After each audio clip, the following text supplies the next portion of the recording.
반갑습니다. 사실 저를 처음 보시는 분도 물론 계시겠지만 아마 기억하실 거예요. 제가 동성교회 여러 차례 왔습니다. 근데 마지막 왔을 때가 2017년이어서 한 10년 이렇게 전 됐죠. 10년 사이에 많이 그 길거리는 바뀐 것 같아요. 양꼬치집 그 거리는 저는 오늘 처음 봤고요.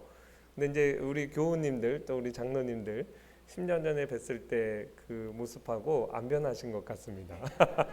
우리 안두익 목사님, 교회에서는 목사님이시지만 학교에서는 박사님이시고 또 이사님이세요. 근데 오늘 와서 이렇게 주보 보고 깜짝 놀랐어요. 시인이 또 그동안 되신 것 같습니다.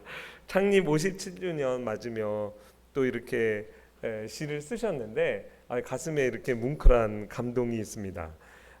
특히 두 번째 칼럼에 높아지기보다 낮아지게 하시고 섬김을 받기보다 섬기게 하시며 사랑받기보다 사랑을 흘려보내게 하소서. 이 주제가 사실 오늘 우리 봉독한 말씀 요한복음 13장 1절만 우리가 봉독했지만 그 13장 1절부터 21장까지를 우리가 빠르게 한번 오늘 살펴볼 거거든요.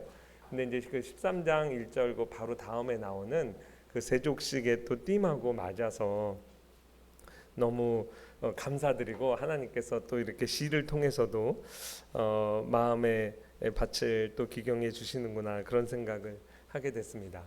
57주년 정말 축하드리고 이 날에 하나님께서 우리에게 꼭 맞는 말씀 끝까지 사랑하시니라 이 말씀으로 우리의 마음에 은혜를 부어 주시겠다 이런 확신을 갖고 이 자리에 섰습니다.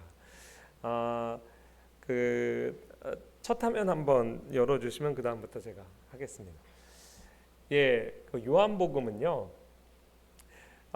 마태, 마가, 누가, 요한복음 4복음서 가운데 마지막 복음서잖아요. 공간복음과 좀 차별화됩니다. 마태, 마가, 누가복음은 AD 한 60년경 그 이후로 쓰여져서 겹치는 내용이 굉장히 많아요. 같은 사건을 공통의 어떤 이제 관점으로 또 그러나 또 차별화되는 관점으로 이렇게 조명을 해서 마태마가 누가복음에는 겹치는 내용이 상당히 많습니다. 근데 뜻밖의 이제 요한복음을 보면 공간복음에는 없는 내용들이 꽤 많이 기록되어 있어요. 왜 그러냐면 요한복음은 AD 90년경 그 이후로 이제 쓰여진 것으로 교회사의 전승에 기록되어 있습니다. 에피파니우스라고 하는 이제 초대교회 교부는요, 이 사도 요한이 가장 어린 나이에 예수님의 제자가 되었던 사도 요한이 제일 나이가 많아서 90세가 넘어서 이 요한복음을 기록했다고 이렇게 교회사에는 이제 기록이 돼 있어요. 그만큼 요한이 이 요한복음을 기록할 때는 이미 독자들이 마태마가 누가복음의 내용을 다 알고 있다라고 생각을 한 겁니다. 그래서 겹치지 않는 내용이 많이 있고요. 워낙 중요한 사건들은 겹치잖아요. 뭐 오병이어의 표적 같은 거 겹치면 공간복음보다는 이제 훨씬 자세하게 그 무대 뒤에 있었던 이야기들을 소개하고 있어요. 방금 제가 언급했던 세족식 유명한 스토리잖아요. 근데 공간복음에는 없어요. 요한복음에만 기록되어 있습니다. 사실 그 다음 날 예수님께서 십자가에 못 박혀 돌아가시거든요. 유언만 남기신 게 아니라 행동 유언도 하셨어요. 그 당시 종들이 하는 일이잖아요. 그런데 제자들의 발을 씻겨 주실 때 그 당시의 문화에서는 받아들이기 힘든 행동을 하신 겁니다. 그래서 이제 베드로가 절대 제 발을 못 씻습니다 이렇게 이제 거절하는 내용도 나오잖아요. 예수님께서 뭘 가르치셨겠어요? 이 하나님 나라에서는 세상 나라의 질서와 달라. 세상 나라에서는 지위가 높은 사람들이 권력으로 힘으로 그렇게 다스리지만 하나님 나라에서는 제일 높은 지위에 있는 사람이 제일 낮은 자리에 내려와서 이렇게 섬기는 거야. 그러면서 이렇게 발을 씻어 주셨죠. 이 제자들의 마음에 정말 깊이 각인됐을 겁니다. 행동으로 이렇게 유언을 하신 거예요. 그리고 나서 그 다음 장면은 유명한 장면이죠. 최후의 만찬, 레오나르도 다빈치의 최후의 만찬 그림 제가 이제 가지고 왔는데요. 이 레오나르도 다빈치의 그 최후의 만찬은 너무 유명한 그림이죠. 레오나르도 다빈치가 이제 유명하기도 하고 뭐 최초의 원근법으로 그렸다 뭐 이렇게 미술사의 교과서에도 이제 나오는 장면입니다. 이 예수님의 12명 제자 중에 요한을 한번 찾아보시겠어요? 누굴 것 같으세요? 이게 좀 흐려서 좀 안 됐지만 여자같이 그린 요 인물이 요한입니다. 여러분 유럽 여행을 하실 때 예전에 이제 성당 예배당 가면 뭐 이런 모자이크도 보고 그림도 보고 이렇게 부조도 이렇게 가끔 보거든요. 예수님의 12제자 중에 요한을 특정하기가 제일 쉬워요. 왜 그러냐면 제자 중에 수염을 안 그린 제자가 이제 요한입니다. 대략 17세기 정도까지는 화가들 사이에 이러한 컨센서스 이렇게 합의가 있었어요. 실제 그 역사적 인물이 턱수염이 있었든 없었든 상관없이 미성년을 표현할 때 수염을 안 그립니다. 가끔 뭐 고등학교 우리 학생들 친구들 중에도 막 털 나는 친구들 있잖아요. 그래도 이제 그거 안 그려요. 그리고 실제 20살이 넘어가면 뭐 턱수염 없는 사람들도 있잖아요. 남자들 중에도. 그래도 상관없어요. 막 턱수염을 그려서 미성년과 성년을 구분합니다. 사도 요한이 그 지금부터는 이제 정확히 성경에 그 나이가 기록되진 않았기 때문에 추정이에요. 그래도 상당히 정확합니다.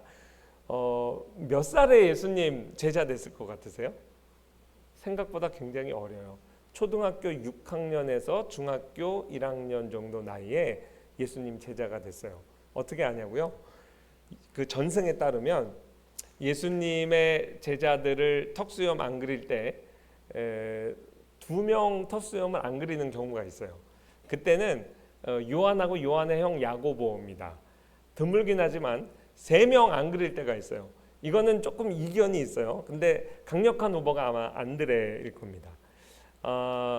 예수님의 최후 만찬은 예수님이 제자들을 부르시고 3년이 지난 시점이에요.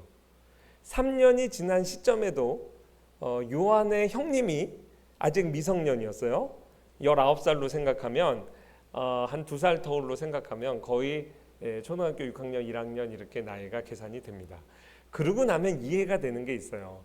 예수님이 식사할 때마다 요한이 이렇게 이제 예수님의 품에 의지해서 이렇게 식사를 했거든요. 근데 생각해 보세요. 예수님이 30대 초반이에요. 그 아무리 좀 나이 차가 나도 한 10살 차 미만의 청년을 이렇게 가슴에 품고 먹으면 좀 이상하죠. 여기 지금 목사님 중에 제 제자가 있어요. 나이 많은 제자 이상문 목사님하고 이낙훈 목사님 일들로 지금 제 수업 듣고 있거든요. 제가 아무리 뭐 이낙훈 목사님 좋아서 이렇게 끌어안고 식사하면 그 이상한 소문 아마 날 겁니다. 그래서 파리 올림픽 이후에 예수님의 제자들 모습 그린 그 사도 요한 여자처럼 그렸잖아요. 그 여자로 그린 게 아니라 이제 미성년으로 그린 거예요. 이상한 이야기 하는 사람들도 많아서 제가 이 나이 이야기도 합니다. 그리고 실제 예수님하고 이종사촌 아니었어요. 제가 신학교 들어오기 전에 대학부 때 초등학교 6학년 남자반 친구들만 8년 교사를 했습니다. 6학년 남자반만. 나이 차이가 이제 예수님하고 요한 정도 차이 날 겁니다. 그때 이제 제가 이렇게 끌어안기도 하고 자연스럽게 이렇게 스킨십도 했어요. 그래서 이제 이런 정황들이 이해가 됩니다. 다시 그림으로 돌아와 주세요. 자, 레오나르도 다빈치가 어떤 장면 그린 걸까요? 물론 보고 그린 건 아니죠. 상상 속의 그림을 그린 겁니다. 예수님이 최후의 만찬을 즐기시다가 갑자기 크게 말씀합니다. 너희 중에 나를 팔자가 있다. 깜짝 놀라서 6명이 막 놀라는 장면을 상상을 하고 그 순간 포착을 한 거예요. 그러니까 지금 사도 요한이 불과 2, 3초 전에는 예수님 품에 의지하고 있었습니다. 너희 중에 나를 팔자가 있다. 깜짝 놀라는 장면이죠. 제가 이 그림을 벌써 초등학교 때부터 보면서 들었던 의문이 있어요. 예수님이 너희 중에 나를 팔자가 있다 그럴 때 누굽니까 누굽니까 그러잖아요. 그러니까 예수님이 뭐라고 대답하세요? 나와 함께 그릇에 손을 넣을 자가 나를 팔자다. 이것도 약간 설명이 필요해요. 그 유대인들이 지금도요, 그 유월절 만찬을 할 때는 빵을 무교병 먹습니다. 설탕도 넣지 않고 이스트도 넣지 않아서 딱딱하고 맛이 없어요. 아마 종교적 예식으로 유월절 만찬 이미 하셨을 겁니다. 그리고 나서는 자유롭게 애찬이 이어지죠. 뭐 그때는 좀 자유로우니까 우리나라식으로 얘기하면 조청 같은 걸 이렇게 빵에 찍어 드셨던 것 같아요. 근데 이제 가룟 유다가 참 바보라는 생각을 했어요. 그거 한번 맛없게 먹지. 예수님이 굳이 나와 함께 그릇에 손을 넣을 자가 나를 팔자다 그랬는데 들킨 거잖아요. 그래서 일단 가룟 유다가 좀 어리석다는 생각을 했고, 더 궁금했던 건 나머지 11제자 뭐 하고 있었냐 이런 생각이 들었어요. 사실 들킨 거잖아요. 그러면 그 가룟 유다가 저놈이네 그러고 그 붙잡아뒀어야죠. 그럼 예수님 십자가에 안 달리실 수도 있죠. 그럼 큰일 나죠. 그래도 일단 제자들 입장에서는 그 유다를 체포하지 않았을까, 그게 이제 궁금했어요. 근데 제가 주일학교 때 우리 선생님한테 안 물어봤어요. 왜 안 물어봤냐면 선생님도 모를까 봐. 제 그 선생님이 보면 예배 시간에 맨날 늦고 뒤에 앉아서 공과 공부 그때 준비하고, 아이들이 모르는 것 다 알아요. 우리 선생님 성경이 너무 새하얘. 그래서 물어보면 우리 선생님이 난처하겠다. 지금 생각하면 다 이제 청년 뭐 대학부 이제 어린 우리 선생님들이죠. 그래서 이제 그거를 궁금해하고 있었는데 사도 요한이 저와 같은 궁금증을 가진 사람을 위해서 그날의 일을 자세하게 기록해요. 왜냐하면 요한복음을 기록했을 당시는 이미 예수님의 부활을 목격했던 자는 다 죽었어요. AD 90년경에. 그리고 게다가 이방인들이에요. 그래서 로마인의 관습들을 잘 또 설명하고 유대인의 관습도 설명하고 그런 이제 해설을 잘합니다. 게다가 이 마테마가 누가가 기록됐을 때는 척하면 척 알아들어요. 그래서 이제 자세한 지문이 없는데 요한은 우리 같은 사람 이방인을 위해서 좀 더 자세히 기록했어요. 일단 그림에 제가 좀 교정을 하겠습니다. 유대인들은 이런 식탁에서 식사 안 합니다. 유대인들이 했던 식사 안 넘어가요. 엔터 쳐주세요. 자, 디귿자형 이렇게 그 식탁을 마련하고요. 반쯤 기대서 식사합니다. 12명 자리를 우리가 다 알 수는 없어요. 그래도 4명의 자리를 특정할 수 있습니다. 일단 호스트 자리에 예수님 앉으셨을 거고요. 양옆에 요한과 가룟 유다가 앉았습니다. 어떻게 하냐고요? 요한이 예수님 품에 의지해서 누워서 식사했고요. 그 다음에 가룟 유다가 바로 옆에서 그 그릇을 쉐어했잖아요. 그리고 사도 요한하고 대각선 자리에 베드로 형님이 앉아 있습니다. 베드로는 전승에 따르면 예수님의 12제자 중에 제일 나이가 많아요. 예수님의 제자가 됐을 때 이미 벌써 결혼했죠. 그리고 자기 사업체도 가지고 있어요. 그 사도 요한네 집이 제일 부자였고요. 그 다음에 베드로도 같은 택시 아니 모범 택시 자기 그 배를 가지고 있었어요. 그 사업장에 예수님이 찾아가잖아요. 제일 나이가 많았다고 전승에 기록합니다. 그 베드로 형님하고 사도 요한이 서로 대각선에 있어요. 자, 예수님이 이렇게 말씀합니다. 너희 중에 나를 팔자가 있다. 웅성웅성대죠. 제자들 중에 예수님 접니까 그러는데 예수님이 대답 안 하고 있습니다. 그러니까 예수님 품에 의지했던 요한하고 우연히 베드로가 눈이 마주쳐요. 그때 베드로가 이렇게 얘기합니다. 말로 한 게 아니에요. 사도 요한에게 예수님한테 물어봐. 그래서 사도 요한이 예수님 누구예요? 이렇게 물어본 거예요. 그때 예수님께서 요한에게 나와 함께 그릇에 손을 넣을 자가 나를 팔자다. 요한에게만 가르쳐 준 거예요. 그게 공간복음에도 기록되어 있거든요. 그래서 사도 요한이 한마디 더 합니다. 내가 떡 한 조각 적셔다 주는 이가 그니라. 이렇게 기록하고 있어요. 그 성경을 한번 제가 읽어드릴게요. 다음 한번 엔터 치시면요. 예수께서 이 말씀을 하시고 심령이 괴로워 증언하여 이르시되 내가 진실로 너희에게 이르노니 너희 중 하나가 나를 팔리라 하시니 예수의 제자 중 하나 곧 그가 사랑하시는 자가 누구예요? 사도 요한입니다. 예수의 품에 의지하여 누웠는지라. 시몬 베드로가 머리짓을 하여 말하되 말씀하신 자가 누구인지 말하라 하니 그가 사도 요한이 예수의 가슴에 그대로 의지하여 말하되, 그러니까 레오나르도 다빈치가 틀렸죠. 깜짝 놀라서 튀어나간 게 아니에요. 그대로 의지하여 말하되 주여 누구니까. 예수님 바로 턱 밑에서 큰 소리로 말했을 리가 없잖아요. 예수께서 이르시되 내가 떡 한 조각 적셔다 주는 자가 그니라 하시고 곧 한 조각을 적셔서 가룟 시몬의 아들 유다에게 주시니. 이것도 공감복음하고 그날의 정황을 이렇게 종합하면 그렇습니다. 여러분 57주년 이렇게 맞이해서 우리 사랑하는 안두익 목사님 식사 대접을 하고 싶어요. 김 장로님이. 이제 장로님이 좋은 식당에 모시고 가서 목사님하고 식사하는데 우연히 같은 반찬에 젓가락이 간 거예요. 자, 누구 젓가락이 빠질까요? 어려우세요? 장로님 젓가락이 빠져요. 왜냐하면 그래도 식사를 대접하는 자리잖아요. 아니, 목사님 먼저 드시죠. 우리 안두익 목사님 마음이 따뜻하시잖아요. 아, 장로님 이 고사리 드시고 싶구나. 그리고 이렇게 집어서 장로님 앞접시에 둔 겁니다. 이렇게까지 상세하게 요한이 기록하고 있어요. 자, 예수님하고 가룟 유다가 같이 조청 찍어 먹으려고 손이 딱 닿았어요. 누구 손이 빠졌을까요? 당연하지. 아무리 악한 놈이라도 선생님 저리 이런 사람이 어디 있어요. 그러니까 가룟 유다가 빠졌죠. 그러니까 너 이거 먹고 싶구나. 그래서 찍어서 가룟 유다에게 준 겁니다. 그 다음 예수께서 이르시되 27절 조각을 받은 후에 곧 사탄이 그 속에 들어간지라. 이에 예수께서 유다에게 이르시되, 이건 큰 목소리로 하신 겁니다. 네가 하는 일을 속히 하라 하시니 이 말씀을 무슨 뜻으로 하셨는지 그 앉은 자 중에 아는 자가 없고 어떤 이들은 유다가 돈꾀를 맡았으므로 명절에 우리가 쓸 물건을 사라 하시는지 혹은 가난한 자에게 무엇을 주라 하시는 줄로 생각하더라. 유다가 그 조각을 받고 곧 나가니 밤이러라. 제 궁금증이 다 해결됐죠. 나머지 제자들은 예수님이 무슨 말씀으로 무슨 뜻으로 너 할 일을 해라 이렇게 하셨는지 몰랐다 그랬어요. 그 유다가 돈꾀를 회계를 맡은 거예요. 명절에 쓸 물건, 사실 헬라어를 보면 아주 폭넓은 개념입니다. 얘네들 오늘 왜 이렇게 많이 먹냐? 배민에 가서 피자 한 판 더 시켜. 이렇게 알아들었을 수도 있고 회계를 맡았으니까 이제 돈을 맡고 있잖아요. 우리 그때 구제원금 거둔 거 있지? 그 박신혜 집에 가서 전달하고 와. 뭐 이렇게 알아들었다는 거죠. 그런데 상식적으로 이해 안 되는 게 있어요.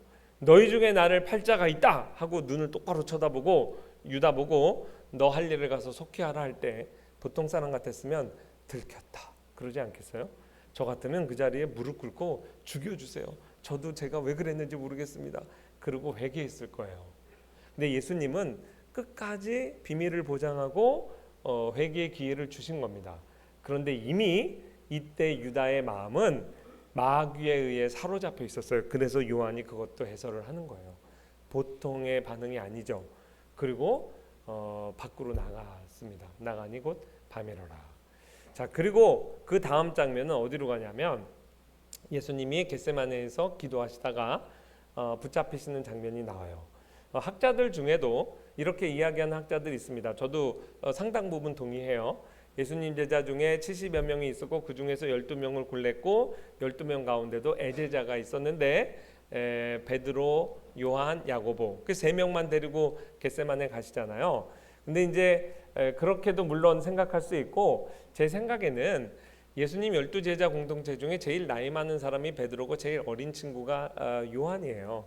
그래서 이제 제자 공동체의 대표성으로 둘을 종종 심부름을 많이 시키신 것 같습니다. 근데 워낙 요한이 미성년자다 보니까 그 친형이 이제 같이 따라갔던 것 같고 어쨌든 그런 의미에서는 이제 제자들 대표를 데리고 이제 가서 기도 이제 하셨다고 볼 수도 있죠. 근데 그 제가 궁금했던 게 예수님이 이제 잡혀가시잖아요. 근데 왜 그 잡으러 온 사람들이 예수님만 잡아가고 제자들을 놔줬을까? 어떻게 도망갔을까? 그게 좀 궁금했어요. 왜냐하면 예수님을 잡아간 죄목이 만만치 않습니다. 유대인들이 굉장히 머리가 좋잖아요. 순간적으로 이제 충동하여 성전 모독죄, 안식일을 범한 죄, 율법을 어긴 죄들을 해서 예수님을 돌로 칠 수도 있죠. 근데 그렇게 되면 민요가 날까 두려워했다 그랬어요. 그래서 예수님이 제거된 다음에도 어떻게 미녀가 나지 않을까를 고민한 겁니다. 이 똑똑한 유대의 지도자들이 예수를 십자가에 달면 된다라는 결론에 이르게 돼요. 왜냐하면 신명기 말씀에 보면 나무에 달린 자마다 하나님께 저주받은 자라는 말씀이 있어요. 이유에 어떻든 최종적으로 나무에 달게 되면 하나님으로부터 온 자가 아니구나 하고, 그 이후에 예수님이 제거된 이후에 유대인들의 이후에 예수님의 천국운동이 일어나지 않겠다 이렇게 생각했던 거죠. 유대인들보다 훨씬 지혜로우신 하나님께서 갈라디아서 말씀해 보면 그 예언을 성취하시죠. 맞습니다. 예수님이 나무에 달려 저주를 받으셨죠. 예수님이 잘못해서 저주받은 게 아니라 우리 모든 택한 백성의 죄를 다 짐지고 죄인을 대표해서 저주를 받으신 겁니다. 그게 복음이죠. 유대인들은 그걸 몰랐죠. 그래서 예수님을 십자가에 못 박으라, 십자가에 못 박으라 그렇게 요구했던 겁니다. 처형권이 식민지 상태였기 때문에 로마에게 있었거든요. 근데 십자가에 달리는 극형은요, 어떤 죄목이어야 되냐면 아주 로마 사회에서 최고의 범죄여야 돼요. 근데 그게 딱 걸려 들어간 게 있습니다. 예수님이 자기를 유대인의 왕이라고 하셨잖아요. 그래서 식민지 상태에서 내가 왕이라고 주장하는 구테타를 일으킨 주범이 있다. 반란 수괴죄죠. 반란 수괴범을 잡으러 중무장을 하고 옵니다. 요한복음에 보면 검 가지고 있고요. 무기죠. 뭉치, 이것도 때려잡는 데 쓰는 거예요. 전쟁에 쓰는 무기예요. 그 횃불 들고 와요. 그렇게 중무장한 군인들 사이에서 예수님의 세 제자가 탈출하게 되죠. 제가 그 다음 장면 한번 좀 열어주시겠어요? 어렵게 구한 그림입니다. 제가 원래 교회사를 가르쳐서 그 교회 역사에 일어나는 많은 성화들을 좀 접하고 있는데, 유독 요한복음 18장 예수님이 잡히시는 장면을 그린 그림이 별로 없더라고요. 근데 이제 오래전에 이 그림을 그래도 발견하고 너무 기분이 좋았어요. 그 주일학교 아이들에게도 보여줬습니다. 근데 이 그림이 누가 언제 그린 건지는 잘 몰랐어요. 한 4, 5년 전에 알았습니다. 그 유명한 프랑스의 티소의 작품이고요. 뉴욕 브루클린 뮤지엄에 걸려 있다고 해요. 근데 그날의 또 정황이 이렇습니다. 예수님이 먼저 무리를 맞이하러 나갑니다. 제자들 깨워가지고 이제 어둠의 때가 왔다. 그리고 군인들을 향해 외치시죠. 너희가 누구를 찾느냐? 그때 뭐라고 대답하냐면 나사렛 예수를 잡으러 왔다 그래요. 다시 그림으로 가주세요. 이거는 제가 설명하고 읽겠습니다. 예. 나사렛 예수를 잡으러 왔다 그럴 때 예수님께서, 이것도 이제 공간복음에는 없어요. 요한복음에만 기록되어 있습니다. 내가 그니라 이렇게 대답합니다. 내가 그니라 그럴 때 기적이 일어나요. 예수님을 둘러쌌던 그 무리들이, 군인들이요, 일시에 뒤로 물러가서 땅에 자빠집니다. 그 예수님께서 그렇게 행하신 일이에요. 여러분, 예수님이 공생의 3년 동안에 하나님의 능력, 신적인 능력을 사용해서 사람을 제압하신 일이 있을까요? 없어요. 예수님의 신적인 능력으로 늘 귀신 내쫓고 사람을 치료하셨죠. 파도를 잠잠케 하셨죠. 강한 능력을 쓰실 때는 나사로야 나오라, 소녀야 일어나라, 달리다굼 청년아 일어나라 이러면서 다 사람을 살리고 치료하는 데 쓰셨지 한 번도 사람을 제압하신 일이 없어요. 근데 유일한 예외입니다. 예수님께서 예수를 둘러싼 군인들을요, 마치 파도를 잠잠케 할 때 능력을 쓰신 것처럼 일시에 제압을 해버리세요. 마치 무협지 소설에 나오는 장풍 쓰신 것 같아요. 그래서 다 땅에다 매다 꽂습니다. 죽음의 공포가 아마 이들에게 엄습을 했을 거예요. 그때 예수님이 두 번째 나가서 묻습니다. 너희가 누구를 찾느냐? 아까와는 다른 대답이었을 겁니다. 처음에는 당당했겠죠. 죄인 안상혁은 나와서 왕의 사약을 받으라, 뭐 거의 그런 분위기 아니었겠어요? 두 번째는 나사렛 예수를 찾나이다, 벌벌 떨면서. 그러니까 예수님께서 왜 이러한 일을 행하셨는지가 그 다음 구절에 나오는데, 이거 알고 읽을 때 가슴에 울컥하더라고요. 너희가 찾는 자가 나니 나를 찾거든 이 사람들의 가는 것은 용납하라, 이렇게 말씀했어요. 이 사람들이 누구예요? 베드로, 야고보, 요한. 순간 모세의 홍해 기적이 일어난 거예요. 예수를 포위했던 그 무리가 쭉 탈출로를 확보한 거죠. 이렇게. 예. 그래서 예수님이 마련해 주신 도주로를 따라서 제자 셋이 도망간 겁니다. 그렇지 어떻게 그 포위망을 뚫었겠어요. 그런데 이마저도요, 성경의 예언이 성취된 것으로 사도 요한이 기록합니다. 이는 아버지께서 내게 주신 자 중에 하나라도 잃지 아니하였사옵나이다 하신 말씀을 이루려 하십니다. 제가 읽겠습니다. 이제 화면 넘겨주세요. 예수께서 그 당할 일을 다 하시고 나아가 이르시되 너희가 누구를 찾느냐 대답하되 나사렛 예수라 하거늘 이르시되 내가 그니라 하시니라. 강대강입니다. 그를 파는 유다도 그들과 함께 섰더라. 예수께서 그들에게 내가 그니라 하실 때 그들이 물러가서 땅에 엎드러지는지라. 이에 다시 누구를 찾느냐고 물으신데 그들이 말하되 나사렛 예수라 하거늘 예수께서 대답하시되 너희에게 내가 그니라 하였으니 나를 찾거든 이 사람들이 가는 것은 용납하라 하시니 이는 아버지께서 내게 주신 자 중에 하나도 잃지 아니하였사옵나이다 하신 말씀을 응하게 하려 함이로라. 이에 시몬 베드로가 칼을 가졌는데 그것을 빼어 대제사장의 종을 쳐서 오른편 귀를 베어버리니 그 종의 이름은 말고라. 여러분 성경을 가지셨으면 10절 이에다가 동그라미를 치세요. 이게 시험에 나옵니다. 질문이 뭐냐면 그 겁쟁이 베드로가 어떻게 용기 백배해서 그 서슬 시퍼런 군인들 앞에서 칼을 뺄 수 있었겠어요. 그 겁쟁이가. 이게요 상황을 이해하고 나면 이해가 된다니까. 베드로가 딱 보니까 야 역시 우리 예수님 말 한마디에 풍랑을 잠잠케 하시더니 내가 그니라 그러니까 그 군인들을 다 매다 꽂으신 거 아니에요. 그리고 숟가락을 얹은 거죠. 근데 예수님께서 뜻밖의 여기까지 아버지께서 내게 주신 잔을 내가 마시지 않겠냐? 너 지금이라도 내가 12영이나 되는 12군단을 천사 군단을 동원해서 상황 싹 정리할 수 있는 거 모르냐? 그런데 그렇게 되면 어떻게 구약의 예언들이 다 성취되겠냐? 그리고 한마디 더 하시죠. 칼로 일어난 자 칼로 망한다. 칼을 내 칼집에 꽂아 넣어라. 그러니 베드로가 뻘쭘해진 겁니다. 예수님께서 베드로가 사고 친 거 그 말고의 귀를 가져다가 붙여주시죠. 마지막 능력 행하신 것이 역시 사람을 치료하시는데 쓰셨어요. 여러분 예수님께서 이렇게 끝까지 제자들을 보호하세요. 제자들의 믿음의 수준이 이런 위험한 일을 닥칠 때 예수를 버리고 도망가야 되는 그 수준에 머무를 때는 예수님이 눈높이를 낮춰서 책망하시는 게 아니라 오히려 도주로를 확보해 주십니다. 그렇게 어린 제자들을 그 수준에 맞춰서 그렇게 대해 주시는 걸 볼 수 있어요. 그 다음 장면은 예수님이 신문 받으시는 장면이 나옵니다. 근데 그 다음 장면 열어주시겠어요? 기가 막힌 구절이 누가복음 22장에 기록되어 있어요.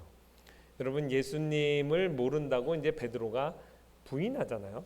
그 부인하기 전에 예수님한테 딴 사람 다 버려도 내가 예수님 버리지 않겠다 그랬는데 예수님이 다구기 전에 네가 3번 나를 모른다고 부인하리라 그랬죠. 예수님께서 베드로가 부인하고 있을 때 신문 받고 계셨는데 온갖 조롱과 모욕과 구타 당하셨어요. 여러분 사랑하는 배우자하고 말다툼 하시고 또 우리 연애하는 우리 젊은 청년들 사랑하는 애인하고 이렇게 다툴 때 한 번이라도 여러분 배우자 파트너가 여러분 얼굴에 침을 뱉은 적 있습니까? 상상을 못하죠. 우리는 일평생 그러한 수욕은 경험하지 않고 다 천국 가요. 근데 예수님은 침뱉음을 당하셨어요.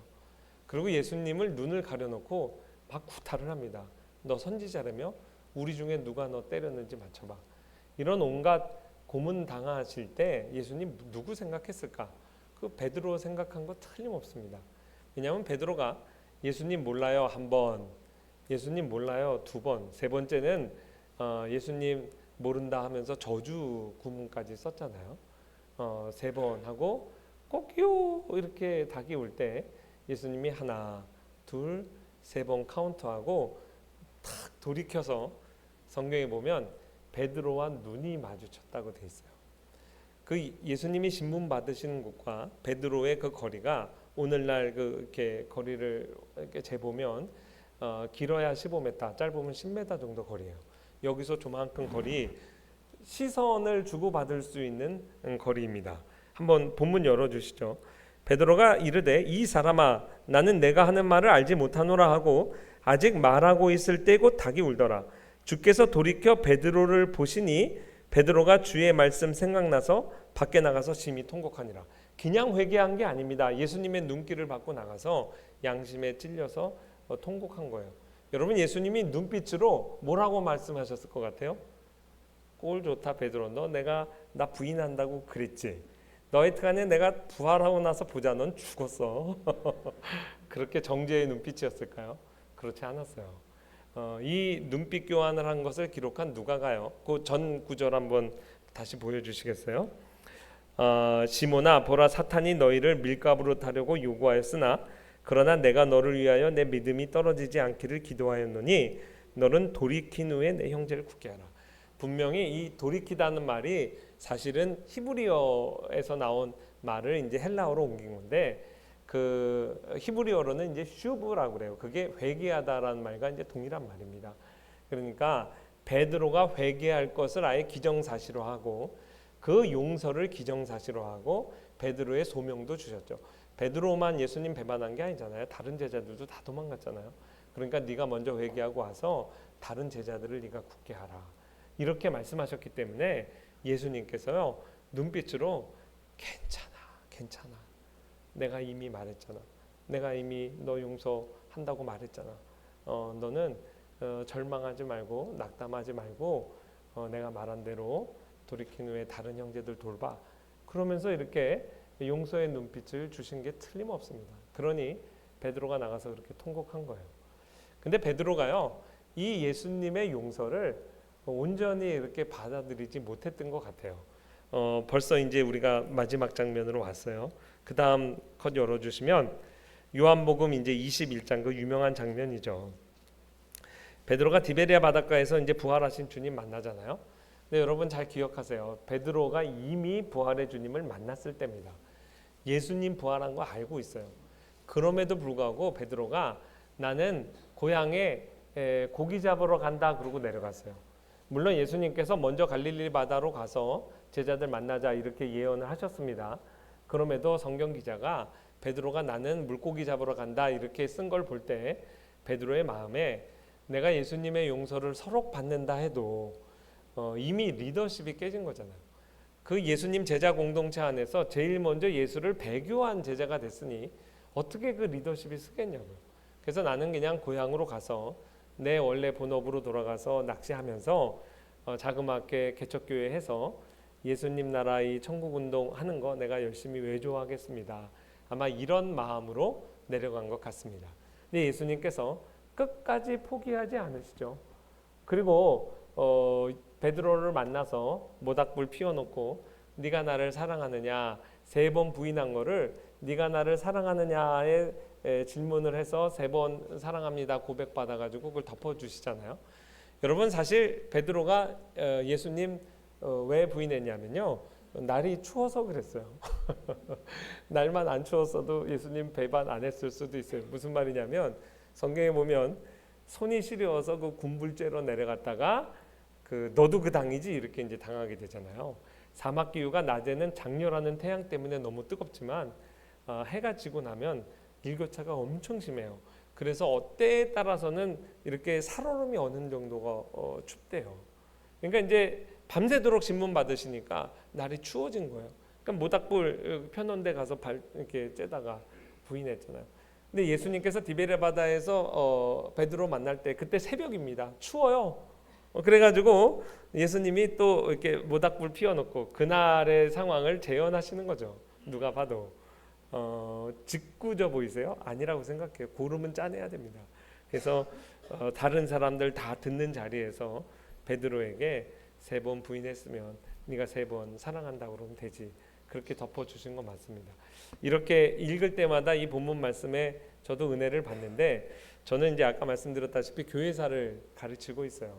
교회사를 가르치는 또 연구하는 입장에서 다른 사람들보다 좀 특별한 은혜를 받습니다. 여러분, 교회사 2000년 역사에서 이 배교의 문제는 정말 계속 반복되는 문제예요. 우리나라도 신사참배, 웬만한 교단에서 다 그 신사참배 가결했잖아요. 공식적으로 총회들이, 각 교단 총회들이 배교를 했어요.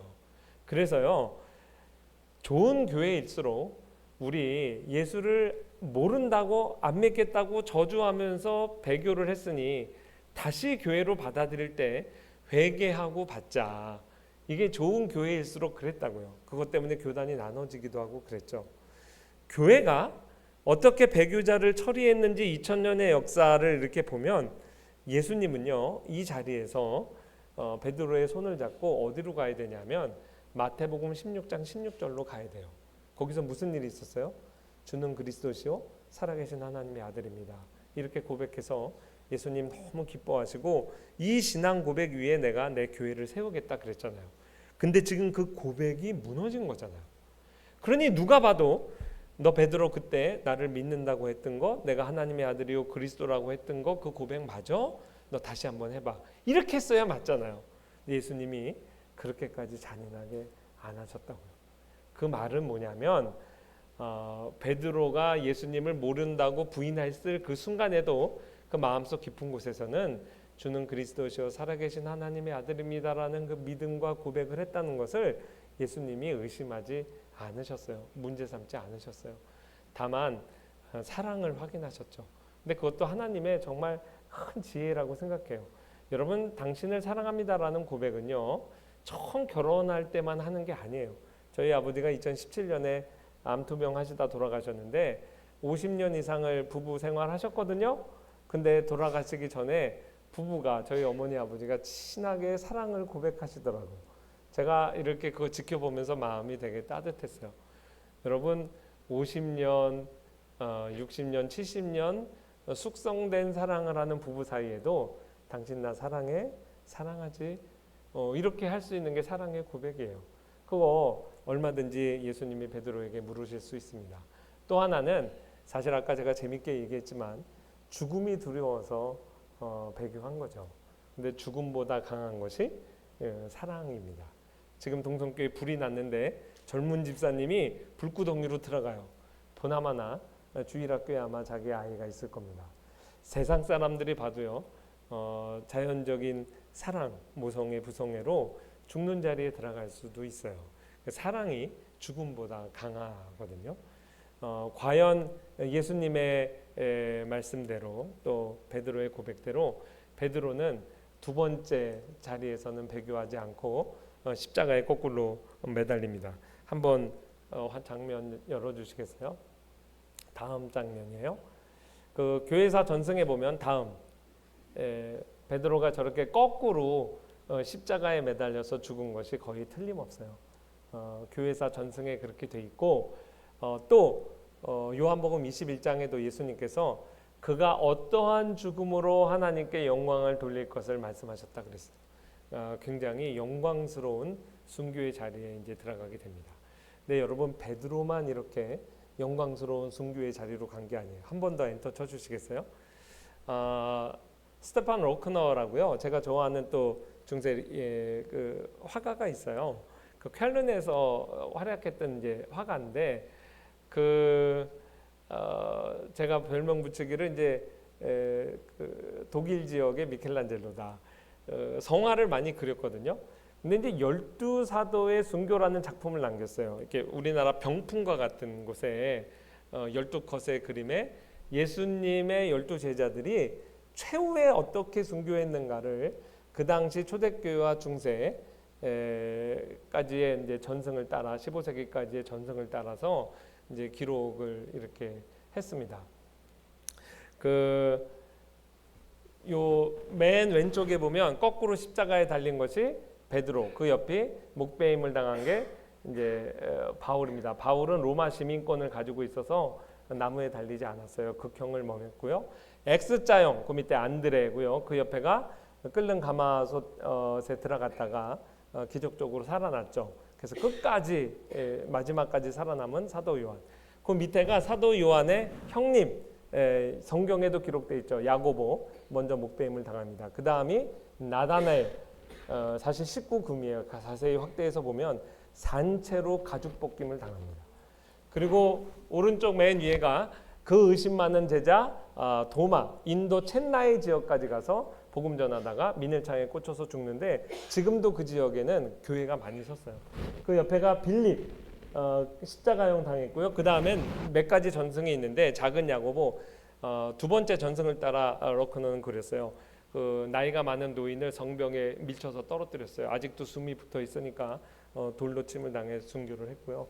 그 다음에는 세리 마태입니다. 저렇게 창에 찔려 죽임을 당하고, 유다하고 시몬 둘이 같이 지금의 이라크 지역, 페르시아 지역에 전도여행 가다가 거기서 이제 둘 다 같이 순교를 해요. 마지막은 그 마띠아입니다.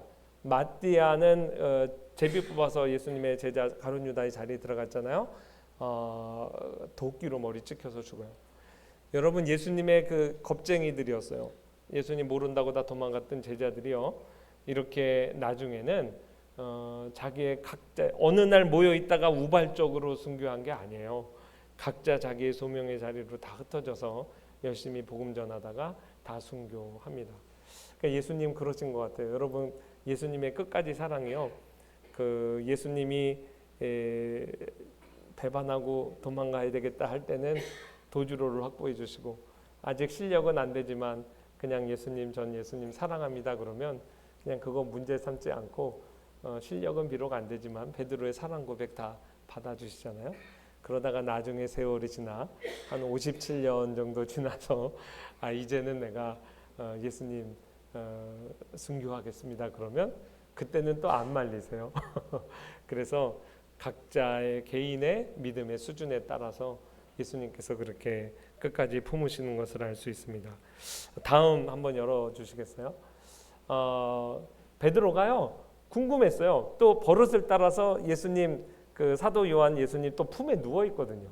그러니까 나는 그렇게 순교한다 치고 이 친구는 어떻게 될까요? 그랬더니 예수님 아주 단호하죠. None of your business. 너나 잘해. 옆에 사람 신경 쓰지 말고. 여러분, 제가 한때 철이 없을 때는 사도 요한을 부러워했어요. 요한 제일 오래 살았잖아요. 마지막까지 순교 안 하고. 근데 지금은 더 이상 그렇게 생각을 안 합니다. 사도 요한도요, 자기도 금방 순교할 줄 알았어요. 왜냐하면 그 사건 기억하세요?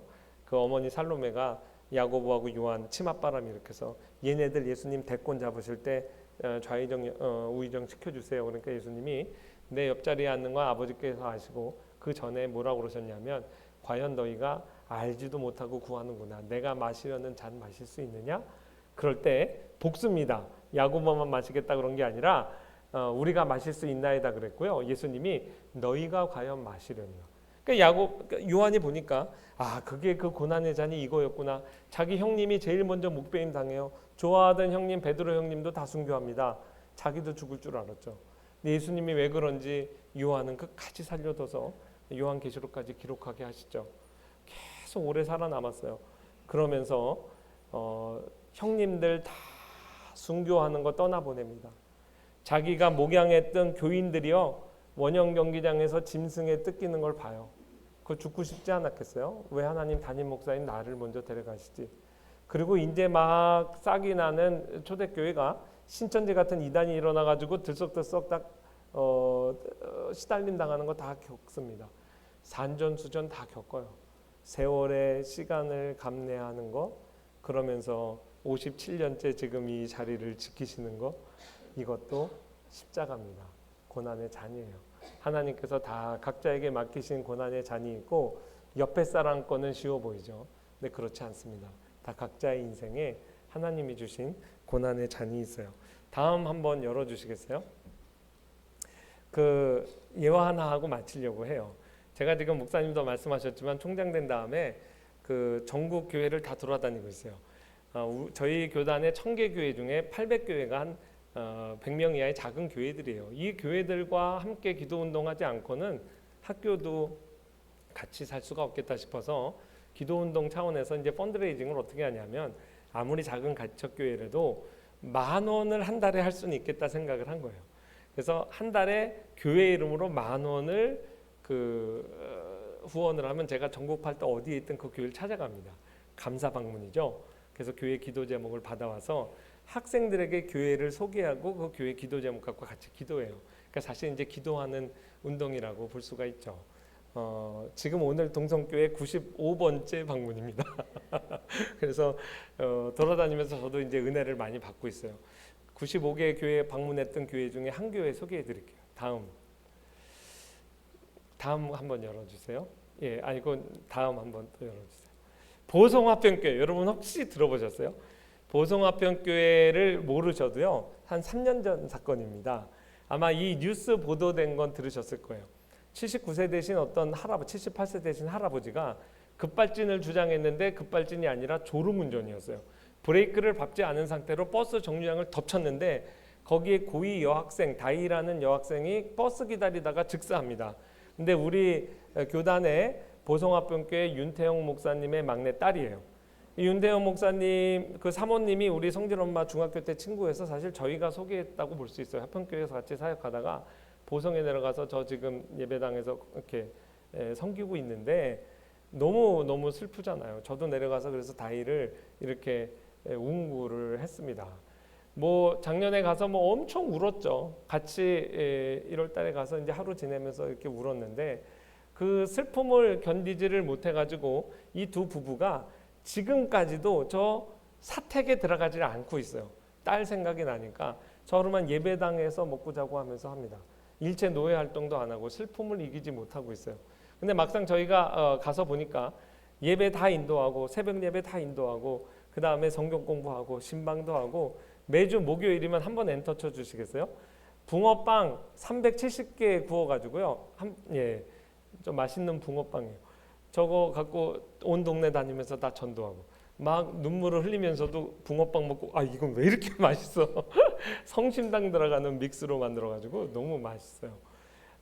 근데 이렇게 다 이렇게 하시는 거예요. 그 다이가 얼마나 밝은 애였냐면 1주년 추념식 할 때 11월이었는데 다이 친구들한테 카톡 보냈대요. 다이 와서 이야기 좀 하고 같이 추념식 하자. 그러고 오면은 선물 주려고 텀블러를 50개 준비했는데 모자랐대요. 300명이 왔답니다. 보성 그 학교 전교생이 다 온 거예요. 그렇게 친구 관계도 많고 착한 아이고 밝은 아이였는데 하나님이 왜 그러신지 이제 먼저 데려가신 거예요.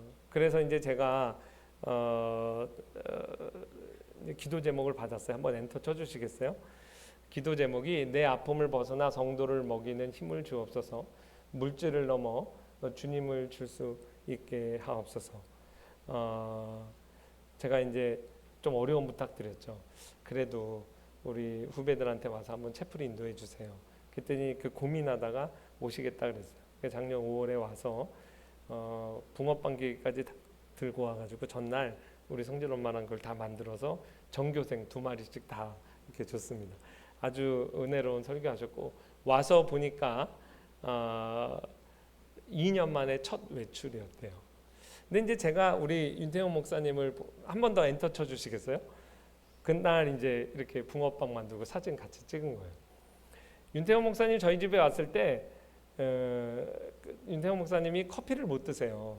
그래서 사모님 커피 타드리고 목사님은 커피 못 드시죠? 그랬더니 커피 주세요. 개척교회 목사가 못 먹는 게 어디 있습니까? 저희가 막 웃었지만 제가 속으로 눈물이 났어요. 원래 우리 교회에서 같이 자란 그 청년부에서 얼마나 노는 거 좋아하고 웃고 떠들고 우리가 그랬거든요. 우리가 다 비슷비슷했어요. 근데 10년 지나고 20년 지나고 30년 지나고 40년이 지나는데 너무너무 훌륭한 목사님이 돼 있는 거 있죠. 일반 안 그래도 개척교회 힘들잖아요. 근데 보통 사람들에게 주는 것보다 더 힘든 하나님이 시련을 줬는데도 끝까지 포기하지 않고 자기 소명의 자리를 그냥 묵묵히 지키는 모습에서 제가 큰 이제 감동을 받고 이런 스토리들을 이제 학생들에게 보여주고 나누면 그냥 10번 강의 듣는 것보다 더 큰 울림이 있어요. 그래서 제가 생각을 하는 거예요. 우리랑 너무 똑같았던 놀기 좋아하는 형이었는데 어떻게 저렇게 훌륭한 목사가 됐을까? 예수님의 그 끝까지 사랑이 우리를 이렇게 한 명 한 명 성숙시키고 변화시키는 거라 이런 생각을 합니다. 다음 열어주시죠. 우리 켈빈 목사님이 이렇게 주예를 했어요. 현재 우리는 그리스도와 상당히 멀리 떨어져 있다고 생각한다. 그러나 그분께서는 지금 우리를 바라보고 계심을 우리는 알아야만 한다. 예수님은 현재 세상에 있는 자기 사람들을 사랑하신다. 500년 전의 설교입니다. 1500년 전에 예수님이 제자 사랑이 끝까지 사랑이었다면 500년 전에도 이 설교를 듣고 있는 생피에르 처치에 있는 그 교인들을 끝까지 사랑하셨고 500년이 지난 지금 시점에도 주님은 우리를 그렇게 끝까지 사랑하세요. 예수님의 그 끝까지 사랑이 아니었으면 57년의 역사가 지속되지 않았을 거고요. 여러분 한 사람 한 사람도 이 자리에 앉아있지 못했을 겁니다. 예수님의 한결같은 이 끝까지 사랑, 여러분 57주년을 맞아서 주님이 주시는 음성이라 생각하시고 여러분이 끝까지 사랑, 끝까지 잘 감당하시길 바랍니다. 잠깐 기도하겠습니다. 제가 한마디만 권면드릴게요. 저는 여러분의 사정을 잘 몰라요. 근데 오늘 이렇게 이 말씀 듣게 하신 것 우연이 아닐 수 있습니다. 여러분 기독교의 사랑은 끝까지 사랑이에요. 주님께서 우리를 그렇게 끝까지 사랑하셔서 지금 이 자리까지 앉혀놓으셨다면 우리 또한 주님의 그 끝까지 사랑을 본받아야 될 줄로 압니다. 여러분에게 맡겨주신 영혼들 있잖아요. 여러분의 사랑하는 배우자일 수 있고 자녀일 수 있고 부모일 수 있고 이웃일 수 있습니다. 여러분 한번 내 손에 맡겨준 이 영혼들 내가 한번 사랑하기로 결심했으면 끝까지 사랑할 수 있도록 주님 도와주세요. 인간의 힘으로 할 수가 없죠. 그러나 하나님의 성령께서 우리 마음에 하나님의 사랑, 끝까지 사랑이죠. 그걸 넘치도록 부어주신다고 했어요. 그래서 여러분 그 예수님의 끝까지 사랑이 내 마음에 넘쳐서 나도 끝까지 사랑 잘 실천할 수 있게 해달라고 하나님 앞에 기도하면 좋겠습니다. 정말 57년 하나님 이제는 좀 지쳐서 저도 올해까지만 사랑하고 그만할래요. 이런 마음 먹으신 분 있다면 그거 아니라고 하나님이 말씀하시는 것 같습니다. 한번 사랑하기로 한 우리 동성교회 정말 끝까지 주님 오실 때까지 사랑하고 섬기게 하옵소서. 이렇게 기도하면 좋겠습니다. 하나님 아버지 감사합니다. 오늘 57주년 기념 예배를 드리며 참으로 하나님 앞에 우리가 끝까지 사랑이 어떠한 사랑인지 배우고 알게 하신 것 감사합니다. 참으로 우리 각자의 삶을 주님의 끝까지 포기하지 않는 사랑으로 우리를 붙들어 주셔서 지금 이 자리까지 주님께서 인도하셨습니다. 아버지 하나님 이 사랑 주님 오실 때까지 참으로 계속되기를 기도합니다. 참으로 우리만 끝까지 사랑하시는 것이 아니라 우리의 사랑하는 자녀들 다음 세대도 주님께서 끝까지 사랑해 주시고 우리 동성교회 57년간 인도하셨는데 주님 오실 때까지 끝까지 주님 사랑하여 주시옵소서. 이 사랑 저희가 받아 또한 주님의 몸된 교회 끝까지 사랑할 때 우리 힘으로 감당할 수 없사오니 주님의 사랑 부어주셔서 주님의 끝까지 사랑 우리에게 넘치도록 부어주셔서 우리에게 맡겨주신 영혼들 끝까지 사랑하도록 도와주시옵소서. 감사드립니다. 예수님의 이름으로 기도합니다. 아멘.